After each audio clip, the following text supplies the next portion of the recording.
Asakada bir oy bepul kira qilyapman 3-kun. Aka yo'l kira 9200 so'm bo'libdi. Instagramda men bilan 10 kishi obuna bo'lgan bo'lsangiz yo'l kirangiz bepul.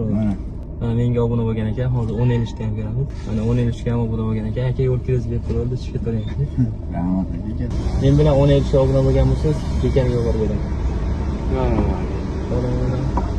Aka yo'l kira 13000 so'm bo'libdi. Instagramda men bilan 53 ga obuna bo'lgan bo'lsangiz, yo'l kirangiz olmayman bepul bo'ldi. Yo'q, obuna bo'lmaganman. Aka obuna bo'lib qo'ying, keyin safarda xohlasa bekor gap ketadi. Opa, Instagramda Asaka taksi bilan 10 ishga obuna bo'lgan bo'lsangiz, yo'l kirangiz bepul bo'ldi.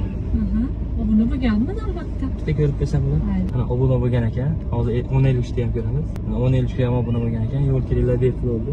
Rahmat, sog' bo'ling, charchadim. Aka yo'l kira 12000 bo'libdi. Men bilan 10 ishga obuna bo'lgan bo'lsangiz, yo'l kirangiz bepul bo'ldi. Obuna bo'lganman? Bitta ko'rib qo'ysam bo'ladimi? Menga obuna bo'lgan ekan, hozir 10 ishda ham ko'ramiz. Mana 10 ishga ham obuna bo'lgan ekan. Aka yo'l kirangiz bepul bo'ldi. Aka rahmat.